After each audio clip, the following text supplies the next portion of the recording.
Assalamualaikum warahmatullahi wabarakatuh. Sebelumnya perkenalkan, nama saya Ani Nuryani dari kelompok 11. Di sini saya akan mempresentasikan atau menyampaikan materi mata kuliah usul fikih. Nah, di pertemuan kali ini kita akan membahas materi tentang Saddu Az-Zariyah.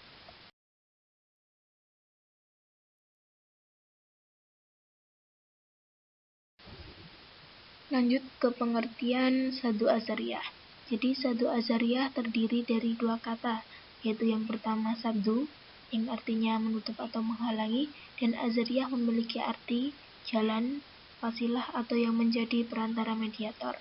Dan dari beberapa pengertian dapat kita ketahui bahwa Saddu Az-Zariyah merupakan suatu metode dari penggalian hukum Islam dengan mencegah, melarang, menutup jalan atau wasilah suatu pekerjaan yang awalnya dibolehkan, karena hal tersebut dapat menimbulkan sesuatu yang bisa menyebabkan terjadinya kerusakan atau sesuatu yang dilarang. Selanjutnya, kehujahan Saddu Az-Zariyah. Di kalangan ulama usul terjadi perbedaan pendapat dalam menetapkan kehujahan Saddu Az-Zariyah sebagai dalil syara'. Ulama Malikiyah dan Hanabilah dapat menerima kehujahannya sebagai salah satu dalil syara' dengan alasan mereka antara lain yang pertama, firman Allah SWT dalam surat Al-An'am ayat 108 yang artinya, janganlah kamu memaki sembahan-sembahan yang mereka sembah selain Allah, karena mereka nanti akan memaki Allah dengan melampaui batas tanpa pengetahuan. Demikianlah kami jadikan setiap umat menganggap baik pekerjaan mereka, kemudian kepada Tuhan merekalah kembali mereka. Lalu Dia memberitakan kepada mereka apa yang dahulu mereka kerjakan. Quran Surat Al-An'am ayat 108. Dan yang kedua, ada hadis Rasulullah SAW yang artinya, sesungguhnya sebesar-besar dosa besar adalah seseorang yang melaknat kedua orang tuanya. Lalu Rasulullah SAW ditanya, wahai Rasulullah, bagaimana mungkin seseorang akan melaknat ibu dan bapaknya? Rasulullah SAW menjawab, seseorang yang mencaci maki ayah orang lain, maka ayahnya juga akan dicaci maki orang lain. Dan seseorang mencaci maki ibu orang lain, maka orang lain pun akan mencaci ibunya. Hadis riwayat Bukhari, Muslim, dan Abu Dawud. Tentang kehujahan Saddu Az-Zariyah sendiri ada beberapa pendapat dari para tokoh ulama. Di sini yang pertama ada Imam Malik dan Imam Ahmad Ibnu Hambal. Kedua orang tersebut dikenal sebagai dua orang imam yang memakai Saddu Az-Zariyah. Oleh karena itu, kedua imam ini menganggap bahwa Saddu Az-Zariyah dapat menjadi hujah. Khususnya Imam Malik yang dikenal selalu mempergunakannya di dalam menetapkan hukum-hukum syara'. Imam Malik di dalam mempergunakan Saddu Az-Zariyah sama dengan mempergunakan masalih mursalah dan urfah wal adah. Demikian dijelaskan oleh Imam Al-Qarafi, salah seorang ulama ulung di bidang usul dari mazhab Maliki. Selanjutnya ada Imam Ibnu Qayyim mengatakan bahwa penggunaan Saddu Az-Zariyah merupakan satu hal yang penting sebab mencakup seperempat dari urusan agama. Di dalam Saddu Az-Zariyah termasuk ada perintah dan larangan.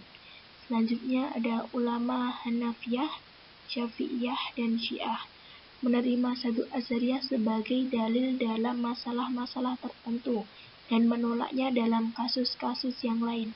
Imam Asy-Syafi'i membolehkan seseorang yang karena uzur seperti sakit dan musafir untuk meninggalkan sholat Jumat dan menggantinya dengan sholat zuhur.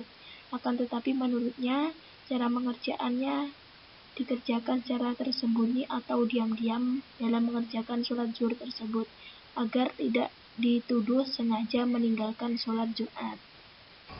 Selanjutnya Imam Al-Qarafi mengatakan sesungguhnya Az-Zariyah ini sebagaimana wajib kita menyumbatnya, wajib pula kita membukanya, karena Az-Zariyah dimakruhkan, disunahkan, dan dimudahkan.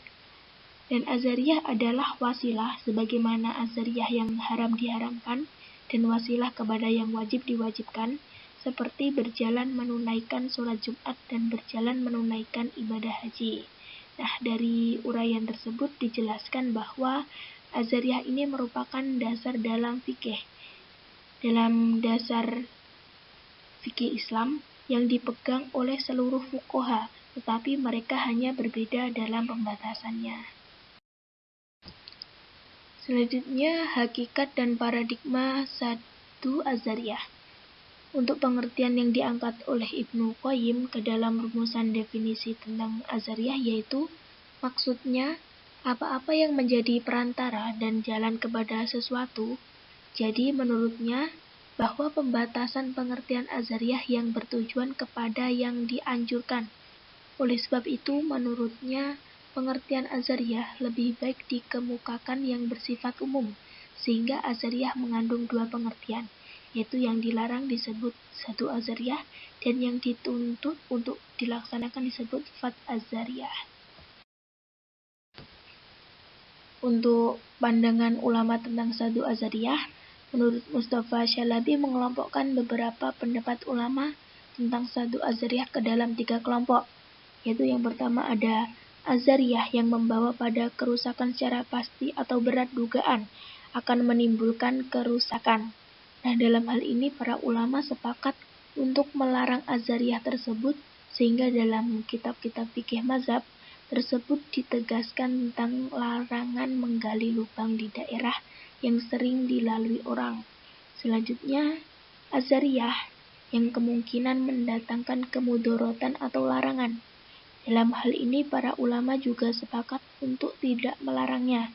Artinya pintu Azariyah tidak perlu ditutup atau dilarang. Dalam kitab-kitab fikih mazhab pun tidak terdapat larangan menanam dan memperjualbelikan anggur dan menggali lubang di kebun sendiri yang jarang dilewati orang. Selanjutnya, Azariyah yang terletak di tengah-tengah antara kemungkinan membawa kerusakan dan tidak merusak. Misalnya jual beli kredit. Memang tidak selalu jual beli kredit itu membawa kepada riba, namun dalam prakteknya sering dijadikan sarana untuk riba. Nah, dalam hal ini terdapat perbedaan pendapat di kalangan ulama. Syalabi mengemukakan bahwa Imam Malik dan Ahmad ibnu Hanbal mengharuskan melarang Azariyah tersebut, sedangkan Al-Syafi'i dan Abu Hanifah menyatakan tidak perlu melarangnya. Adapun para ulama yang menolak metode Saddu Azariyah secara mutlak adalah ulama Zahiriyah. Penolakan itu secara panjang lebar dibeberkan oleh Ibnu Hazm, yang intisarinya adalah sebagai berikut. Yang pertama, hadis yang dikemukakan oleh ulama yang mengamalkan Saddu Azariyah itu dilemahkan dari segi sanad dan maksud artinya. Hadis itu diriwayatkan dalam banyak versi yang berbeda perawinya. Maksud hadis tersebut ialah bahwa yang diharamkan adalah yang mengembala di dalam padang yang terlarang, sedangkan yang mengembala di sekitarnya tidak dilarang. Antara mengembala di dalam dengan di sekitarnya itu hukumnya tidak sama, karena itu hukumnya kembali pada hukum asalnya yaitu mubah.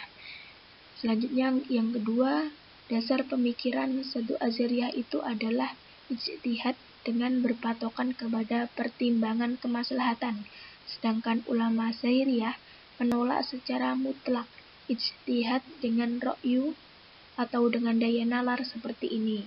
Selanjutnya yang ketiga, hukum syara' hanya menyangkut apa-apa yang ditetapkan Allah dalam Al-Quran dan dalam As-Sunnah dalam ijma' ulama.